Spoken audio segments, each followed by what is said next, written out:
We are delivering today the iPad, the new iMac, the iPod, iPhoto, MacBook Air, iTunes. It's a revolutionary moment. He's one of the most creative and daring CEOs. A global icon who has shaped the worlds of technology and media.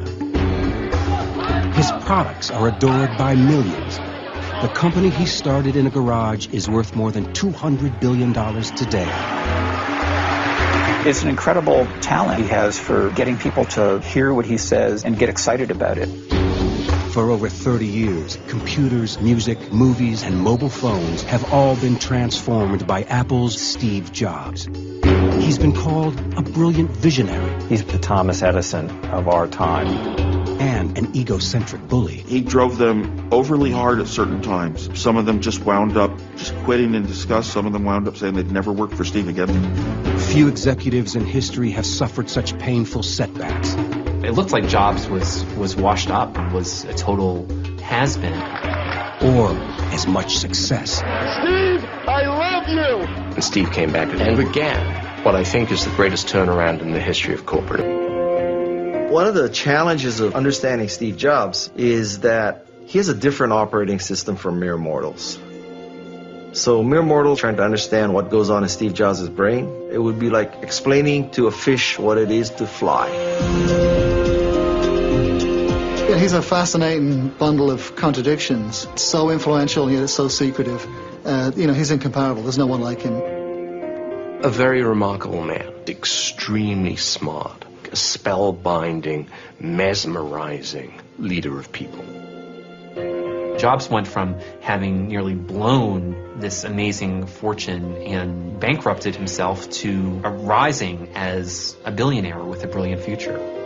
Jobs' rise to technology superstar propelled him into the public eye at a young age. What a computer is to me is it's the most remarkable tool that we've ever come up with. And it's the equivalent of a bicycle for our minds. The iPod Mini. But while he'll take center stage to introduce new products, he shuns the spotlight when it's turned on him. He declined to participate in this program. It's a secrecy that has only served to deepen the mystery of what makes him tick. Because he's such a polarizing character, we have a tendency to try to freeze him and say, he's like this, when in fact, he's changed a lot. Jobs is a true son of Silicon Valley. Born in 1955 in San Francisco, he was raised in its freewheeling culture of experimentation and innovation. Alan Deutschman is an author who has written extensively about Jobs and Apple. Steve Jobs, from going back to when he was a teenager, was very influenced by the 1960s, 1970s counterculture. He loved the Beatles, he loved Bob Dylan. He enrolled in Oregon's Reed College, but dropped out his freshman year. Daniel Kotke was a college friend of Jobs. I think by the time he was a freshman in college, Steve already had a sense that there were great opportunities in the world, and that he wasn't really going to need his college credits. Robert X. Cringely was Apple Computer employee number 12. When I met him, he was, I think, 19 years old. He had hair down to his waist, and he only ate fruit. And he was, clearly a hippie.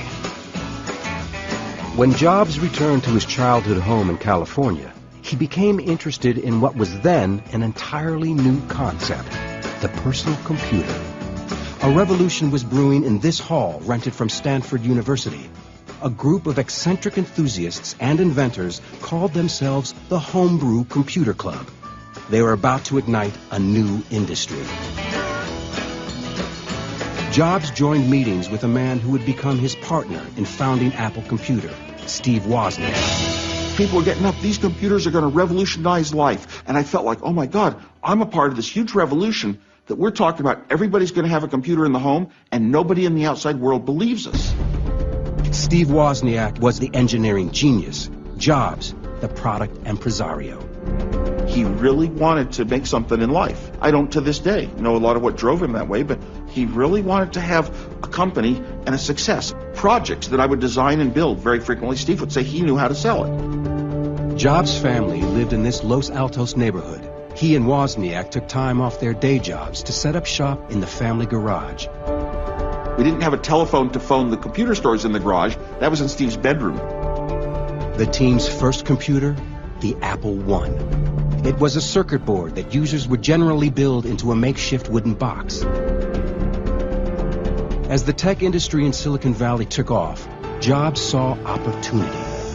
The penalty for failure for going and trying to start a company in this valley is non-existent. There really isn't a penalty for failure either psychologically or economically, in the sense that if you have a good idea and you go out to start your own company, even if you fail, you're generally considered worth more to the company you left because you've gained all this valuable experience in many disciplines. To bring their ideas to life, the Apple team needed capital.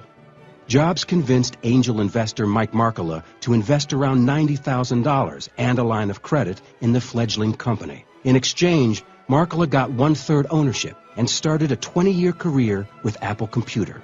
It was exactly what they needed to create their new computer, the Apple II. It became the first highly successful, mass-produced personal computer.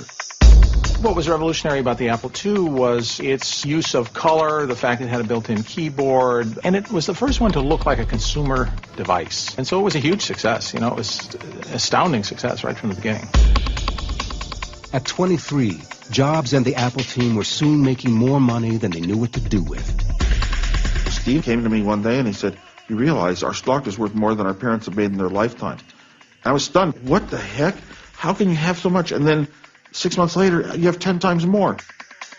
They were the stars of Silicon Valley and the cover boys for a new industry. Michael Moritz is a former Time magazine reporter and a legendary Silicon Valley venture capitalist. Inevitably, these companies aren't really companies at the beginning. They're a product. The next question was, where do they go from here? Steve was always worried about competition from companies like IBM and everybody else in the world, and how are we going to avoid them? And you've got to stay out in the technology lead. There's always that sense of anxiety and tension associated with the question, how can we possibly follow this?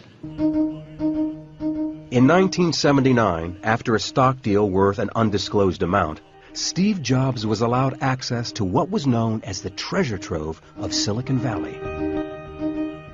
It was Xerox PARC, the company's famed research and development laboratory.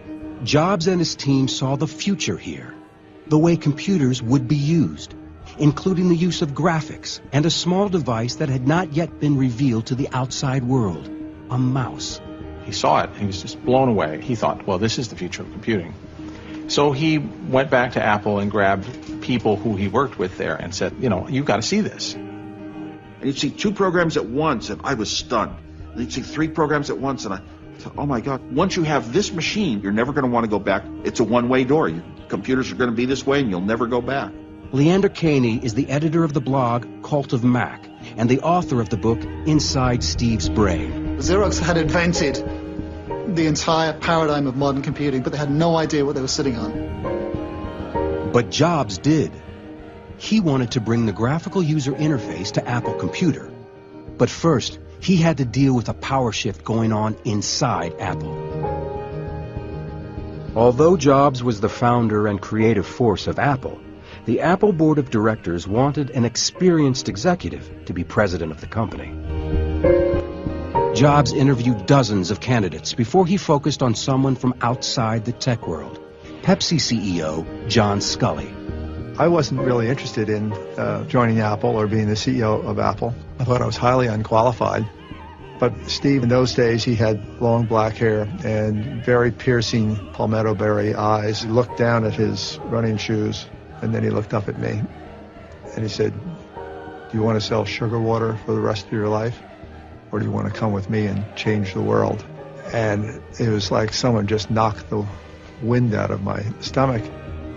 So he does have this incredible charismatic way of picking exactly the right thing to say at exactly the right moment and inspiring people like no one I've ever seen before. And a few weeks later, I was working at Apple. For Apple Computer to thrive, they also needed another successful product. Jobs thought he had it in a powerful business computer called the Lisa. But the Apple board of directors still questioned his leadership and refused to give him the project. Steve expected it to be his. You know, it's his idea. We're going to do it. It's going to be mine. And they said, no, don't think. Steve Jobs was taken off Apple Computer's Lisa project. Steve was used to succeeding. Being turned down to be the head of the Lisa division was his first personal failure. Even though he was chairman of the board and co-founder of the company, they said he wasn't experienced enough to run the Lisa team. And so he was unhappy about that. Jobs threw himself into another project, a computer created by Apple employee Jeff Raskin that would use similar technology but be available to consumers at a much lower price. He felt this would break open the market. Or rather, to characterize Steve's brain properly, or rather, the market ought to break open, you know, if the market had any sense. The project was named the Macintosh. He set up shop in an outlying building in the Apple complex and took a small team of Apple's best engineers with him. There was a black pirate flag flying on a mast on the front of the building, and this signified what Steve said was, we're the pirates, and the Lisa team were the Navy. Also during this time, the 29-year-old Jobs bought an historic mansion in pricey Woodside, California. The 17,000-foot Spanish mansion was considered by some in town to be a cultural landmark. He lived there as a kind of weird hermit recluse while developing the Mac, and it was famous for being completely empty of furniture. He slept on a bare mattress on the floor. Jobs' obsession was the Macintosh, and his intense drive began to take its toll on the Mac team. He was just impossible to work with. He just scared the bejesus out of people and wouldn't accept anything but the most amazing breakthroughs, which is impossible to deliver on a day-to-day basis. His standards just got higher and higher and higher. And people would bring him work to look at. It would be 1 o'clock in the morning. Sometimes Steve said, I'm not even going to look at it. And they said, well, Steve, I've worked on this thing for 25 hours. And he said, I know, but it's not good enough. You know, go back and work on it some more. Some of them just wound up just quitting in disgust. Some of them wound up saying they'd never work for Steve again. They just go. Guy Kawasaki was the software evangelist on the original Mac and is now a Silicon Valley entrepreneur and venture capitalist. Like 60 seconds after I saw the demo of Macintosh, it was so cool. Angels started to sing. I mean, it was a beautiful experience. When you saw Macintosh for the first time, you have to put yourself back. It's 25 years ago now. That was a religious experience. This was supposed to be the computer that tamed the complexity of everything associated with the world of computing to make it available, as Steve would say, for mere mortals. It was a giant step into the future. It was extraordinary. What it wasn't was particularly useful, but that didn't matter. The computer was beautiful, but had limited functionality. For the Macintosh to succeed, Jobs needed great software. He turned to another industry prodigy, Bill Gates. In the lead-up to the Mac launch, the two pioneers appeared together at an Apple event. Microsoft had been writing software for the Mac for 2 years. Jobs didn't know that down the road, Bill Gates would become his main rival. For Jobs, the enemy was IBM, and a PC that was taking over the market. Will Big Blue dominate the entire computer industry? The entire information age?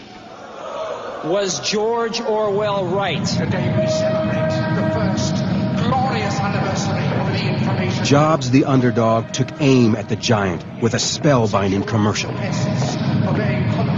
Everybody who was around at the time remembers the most memorable moment of the launch of the Macintosh, being the Ridley Scott commercial. There was this dark, Orwellian vision of the future.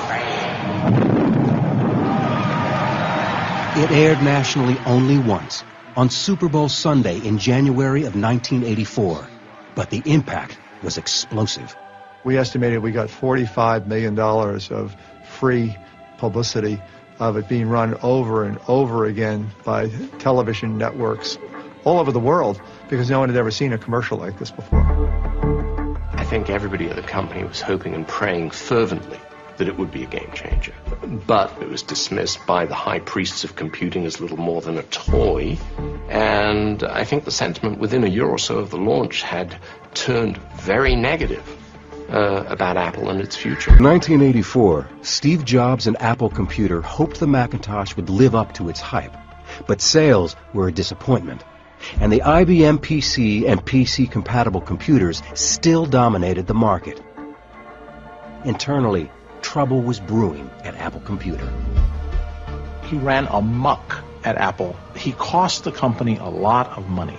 So Steve was considered to be wasteful. He was considered to be self-indulgent. He was the largest shareholder, but also kind of a brat. The thinking was, well, Macintosh had not penetrated business. We need a more mature leadership, some adult supervision to run the company.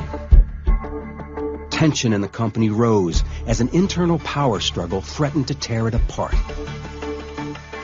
I said, Steve, we're a public company, and I have to tell the board where we are in terms of inventory, in terms of sales performance, and we're in trouble. And the trouble is in the Macintosh division. And he said, I don't believe you're going to do that. I don't think you have the nerve to do that. When he had reached the point where he identified Scully as a rival, he decided he had to take Scully out. So he engineered a boardroom confrontation where it's him or me. And much to Steve's surprise, the board sided with Scully. They said, Steve, we want your assurance that you're not going to leave Apple and take other people with us. We've heard rumors of that. And he said, no, absolutely not. And then the next day, Steve took 5 key managers and the board fired him. The knee-jerk reaction of conventional people is to elbow what they see as disruptive forces aside. And Steve, the co-founder of Apple, was unchivalrously ushered to the exit. Jobs was 30 years old. He sold all but 1 share of his Apple stock. For Steve, it was a statement. It's a vote of no confidence in the company. I'm out, therefore the company's going to fail. Being fired almost destroyed him. They threw him out of his own company. I mean, he thought it was unbelievable. Remember, Steve Jobs didn't just see himself as a business person. He saw himself as an artist. He saw himself as a revolutionary, someone who wanted to change the world. You know, I think there was a brief flirtation with the idea that Steve Jobs could go into politics, which, of course, looking back seems absurd because Steve Jobs is the least diplomatic person in the world. There were all kinds of ideas, and it turned out that he wanted to go back and once again create the most insanely great computer in the world. Taking 5 top managers, in 1985, Jobs moved on to start a computer company called Next. For Jobs, it was about more than just creating a personal computer. It was about trying to reinvent the company. It was about creating the ideal work environment. It was about creating the ideal architectural environment. You know, Next had to be perfect in every way. Something that would help change the world. Very modest ambitions. The product was powerful inside and out. A highly designed example of Jobs' perfectionism. The Next machine was beautiful. It had this, black design. It was kind of like, Darth Vader's computer. But Jobs struggled to find a market for the expensive computer. It was only a matter of time before Next was in trouble.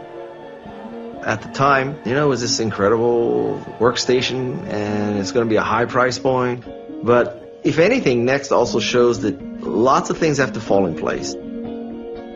But Jobs did refine a business strategy he would use again and again. He learned at Next that he got a lot more attention by being secretive than he did by being open. And frankly, he didn't really have much to show. So being secretive made it appear that he had more than he really had. As Next burned through capital, Jobs faced a tough choice: abandon the computer or face bankruptcy. Jobs always loved the computer as art object. It was a big deal when they realized that very few people were buying their hardware, but it turned out that their software was just breathtaking. The decision? ditch the highly designed computer and focus instead on selling what makes it run, the company's elegant operating system. A thing you have to understand about Steve Jobs, he can be outrageously ambitious and idealistic, but he can also be practical when he has to, because this man is a survivor. I think that period during which he wandered in the wilderness was a period full of adversity. And I think people come back from adversity. If they can return from adversity, they come back harder, sharper, and far more geared. In a 2005 commencement address at Stanford University, Steve Jobs revealed for the first time some personal details about his early life. My biological mother was a young, unwed graduate student, and she decided to put me up for adoption. She felt very strongly that I should be adopted by college graduates. My biological mother found out later that my mother had never graduated from college and that my father had never graduated from high school. She refused to sign the final adoption papers. She only relented a few months later when my parents promised that I would go to college. This was the start in my life.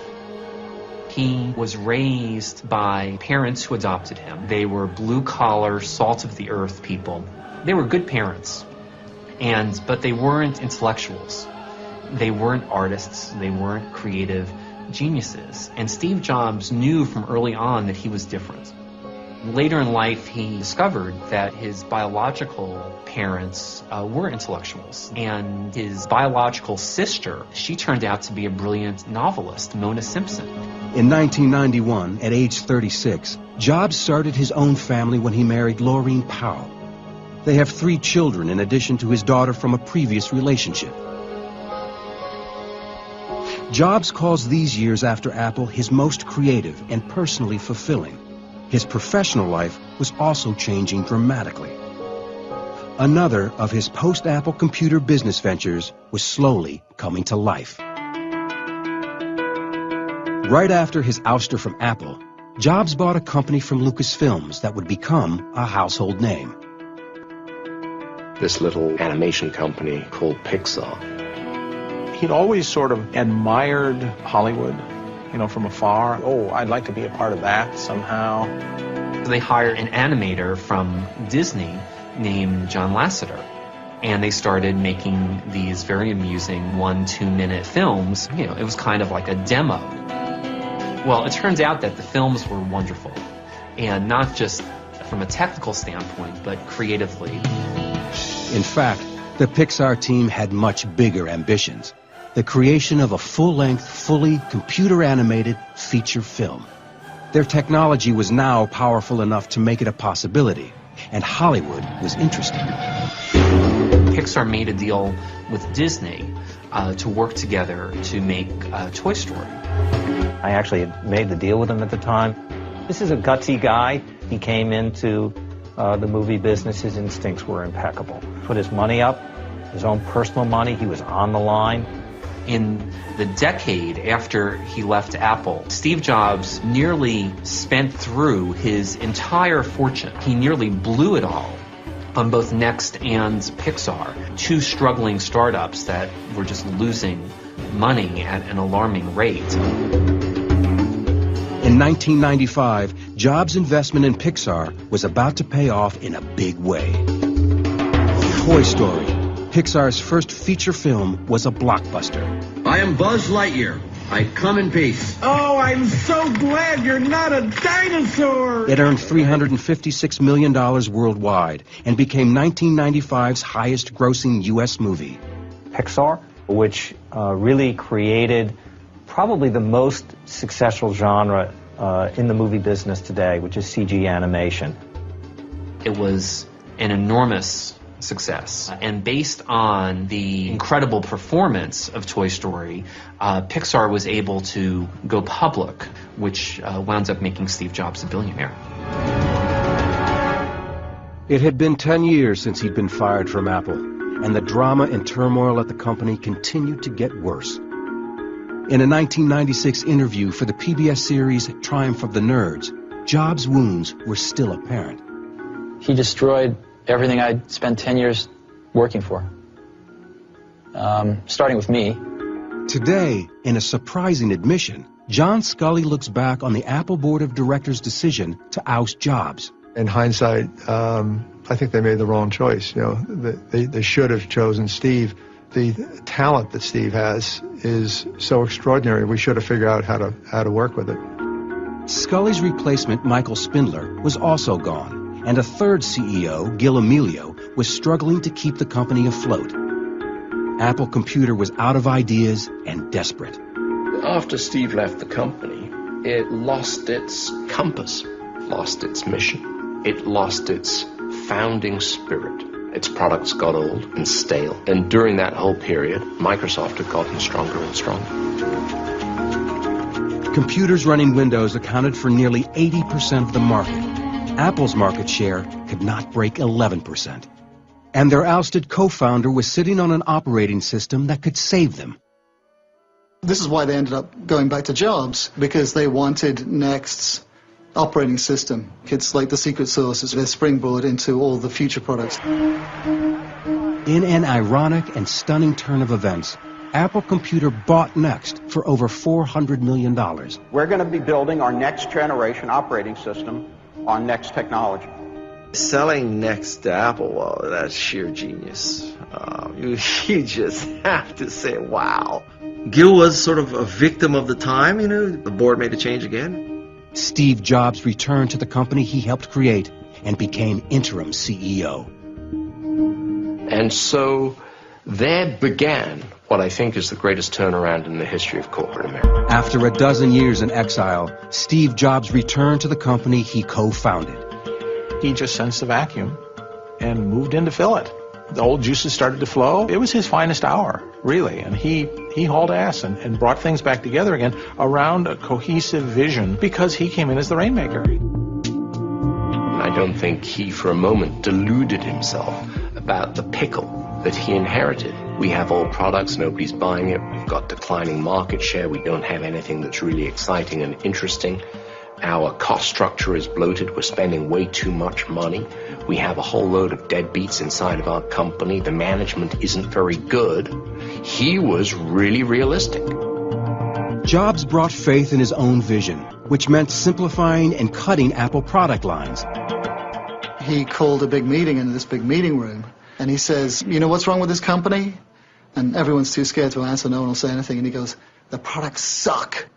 They've got no sex in them. Steve's point was, why are we selling digital cameras and printers? We're not adding anything special. You can buy better digital cameras from Canon or from printers from Hewlett-Packard, so let's stop doing that. Let's just do the few things that we can do well. The comeback included a remarkable announcement. Bill Gates, who had long been considered Jobs' main rival, would invest in Apple Computer. Microsoft invested $150 million in Apple to help save the day. That must have been the low point for Apple. I happen to have a special guest with me today via satellite downlink. And if we could get him up on the stage right now.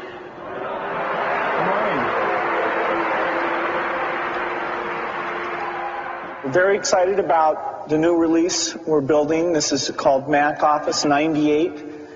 We do expect to get it out by the end of this year.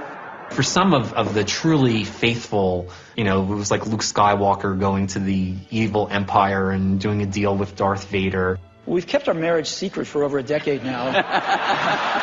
In an unusual appearance in the Wall Street Journal's All Things Digital conference in 2007, Jobs and Gates' mutual respect was apparent. There were too many people at Apple and in the Apple ecosystem playing the game of, for Apple to win, Microsoft has to lose. And it was clear that you didn't have to play that game, because Apple wasn't going to beat Microsoft. Apple didn't have to beat Microsoft. Apple had to remember who Apple was, because it had forgotten who Apple was. Once back at Apple, Jobs' characteristic flair for marketing came back in full force.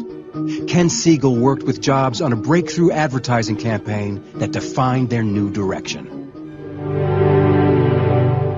Here's to the crazy ones, the misfits, the rebels, the troublemakers, the round pegs in the square holes.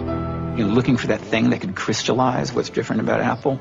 Ideas are flying back and forth. Because the people who are crazy enough to think they can change the world are the ones who do. I think at some point, the words "think different" appeared, and suddenly they were like, that's kind of magical. That strikes a chord. Think different became the line that launched Apple's rebirth. Steve was aware of every detail. I mean, literally every word, every image, working with different companies, working with, Intel, Dell, IBM, companies like that. You don't get that sense. I mean, the top guy in one of those companies is not going to know about the third paragraph of copy in the ad that's running in Newsweek that week. Steve did. One of the reasons why I thought the words were so perfect is I think you literally could have hung a sign that said "Think Different" in the garage when Wozniak and Jobs created their company. It would have been appropriate then, as it is today. And I always thought that advertising campaign really wasn't directed to the general public. It was really aimed at the people inside of Apple Computer. And it was think different. Let's not do what everybody else is doing. Let's not mimic Microsoft. Let's not chase IBM. The only way we're going to carve out a special place for our company is to think different. Jobs was back at Apple Computer, but the company was still in trouble and needed a lot more than the morale boost that came with the return of its founder. It needed a hit product. Jobs turned to industrial designer Jonathan Ive, who in this rare interview with the BBC talked about how he redesigned what had become a boring beige box. A lot of people at that point in time were nervous around computers, around technology. So a clear goal was, how we can make the product accessible, not intimidating. How we could make it just so simple to use. As creative director at the advertising agency Chiat Day, Ken Siegel was one of the first to see the mysterious new product. We knew that something was coming and that it would be very special. So, one day the team went up there and we sat in a room and there was this thing sitting on the table under a gray, cloth of some sort. And, a little introduction, and here it is. There was kind of a gasp from around the room because keep in mind that no computer had ever looked anything like that. It was transparent. You could see the guts of it. It looked like it came out of the Jetsons or something. The iMac was an astounding success. The thing was the biggest selling computer of all time, 6 million units sold, and it really sort of set the stage for Apple's comeback. If that hadn't been a hit, Apple and Steve Jobs would be history. It gave them enough money and enough momentum, to start coming out with other products. Slowly, Apple's fortunes began to change. The wins at the beginning aren't big wins, they're small wins. It's just, at the beginning, it's stopping the decline. When you start going sideways as opposed to continuing the decline, that's a bit of a victory. In an era of product research, Steve Jobs is a one-man focus group. They do zero marketing. Zero. Zippo. There's a famous Henry Ford quote, if he had asked people what they wanted, he would have built them a faster horse. A lot of companies try to figure out what people want and then build that, and Apple doesn't do that. He doesn't listen to his customers at all. That's the last person he's going to listen to. They're knuckleheads. They haven't got a clue what they want because they've never seen it. He's inventing this stuff before anyone's seen anything like it. In 2000, Jobs dropped the interim title and became permanent CEO of Apple Computer. Soon after, he saw the future, and it was not a personal computer. This is the best thing I think we've ever done. In October 2001, Jobs unveiled something that even for Apple was groundbreaking. The iPod went from concept to market in about 8 months. But the iPod itself was only one part of a much bigger plan. I think the genius of the iPod was iTunes, not iPod. Jobs was going after a music business under siege by piracy and file sharing. The introduction of Napster and things that came after Napster is pretty much can be looked at as the tipping point when revenues started to fall. Larry Kenswell and other music executives were called up to Apple's Cupertino offices to negotiate terms that would define the future of the music industry. The negotiation was classic Steve Jobs. He simply said, if I can't sell it for 99 cents on my store, I am not selling it. That's it.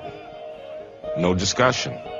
The music industry had few other options. In business, you're used to a lot of give and take. That's not Apple's way. Apple's way is they get what they want. It seemed like a good deal at the time, until iTunes became available on Windows as well as Macs. The record industry then realized just who had a bigger hit. A complete monopoly in retail online. Both Apple and the music business have come out ahead because of Apple's entry. But Apple has made a whole lot more money because they're selling hardware for hundreds of dollars, and the music business is selling 99-cent products. Since they were unveiled in October of 2001, over 250 million iPods have been sold. Tony Saganagi is Senior Research Analyst at Sanford C. Bernstein & Company. Starting in 2003, 2004, we started to see real volumes in the iPod. That was really when Wall Street, the stock price, started to move. The company started growing again, started innovating again. On May 15, 2001, Jobs unveiled an entirely new way to bring his products to consumers. And they, behind the scenes, for 9 months, built a series of prototype stores until they figured out the format they wanted. The Apple stores began to show staggering success. We had 26 million visitors during the holiday quarter in our retail stores. I mean, think about it. This is more people than live in any state in our union but California. Well, they're unbelievable profit machines. The company's product launches became huge events. Anticipation and speculation grew to a fever pitch with every new product, much of it due to the showmanship of its leader. Good morning and welcome to Macworld. We've got a lot of great stuff for you today. He likes being the center of attention. He likes running the show. He's a big rehearser. Being a hippie, you wouldn't guess it. You would say, oh, he goes up and wings it. Forget it. There is nothing winged here. We went into the holiday quarter with the best lineup of music players on the planet. If you're an Apple product manager and Steve is going to introduce your product, the prior 3 months to that day, your life is hell. And it's only going to be 10 seconds. But at 10 seconds, you're going to sweat blood for those 10 seconds. It's the new iPod now. It's a perfect match because he's a showman who can really introduce a product, and he has great products to introduce. You can be a great showman and have a piece of crap and fail. You could also have a great product and be a lousy show person and also fail. He's both. He's got the engineering behind him, and he's got the ability to do it. We believe that the personal computer is undergoing a rapid evolution to be the center of our digital lives, and we have never been more excited about this stuff. Jobs' signature approach is known as the reality distortion field. You just want to believe everything the man says. It's an incredible talent he has for getting people to hear what he says and get excited about it. The reality distortion field is when he's in this sort of Svengali role where he says, and it only costs $1,800, and people applaud. And when they get home, they say, yeah, but the computer that I have now costs $900. Why is it good that it only costs $1,800? And worse still, why did I buy one on the way out? You're not talking about numbers. You're not talking about, anything rational. You're talking about emotion. In the summer of 2004, Apple Computer was thriving, but its leader was not. Just over a month after he appeared on stage at this Apple event, Jobs sent a shocking email to his employees. He revealed he had been diagnosed with what he said was a treatable form of pancreatic cancer. He wrote that he underwent successful surgery for the deadly disease and expected a full recovery. When he returned to work a month later, questions remained about what his mysterious illness would mean for Apple's future. A frightening health scare, Steve Jobs was back on stage for one of the most important launches in Apple's history. It was a product Apple had been secretly developing for years. Is a revolutionary mobile phone. iPhone, who would have thought, huh? Somebody had said to me, Apple's going to just take over the smartphone segment, and it's going to do it with a phone that 20% of the time is going to drop your call, and it's never going to last a day. I would have said, wow, you've got to be kidding me. But they did it. There was so much buzz about that. That was estimated to be worth $400 million. That's all you could read about from October through to January. But there wasn't a goat farmer in Afghanistan that hadn't heard about the iPhone. Steve, I love No one had any idea that Apple was going to change the game in the way that it did once again with the iPhone. It was far more than a phone. This is handheld computing. In the midst of all the success, Jobs had to handle a federal investigation regarding irregularities in granting stock options. He apologized to shareholders after an investigation found that he had been aware of backdating the options. The lawsuit was settled when Jobs and Apple executives agreed to a $14 million settlement. 2 Apple executives were indicted, but Jobs escaped unscathed. Then, at an iPhone event in June of 2008, Jobs' appearance had dramatically changed. He was noticeably thinner and frail.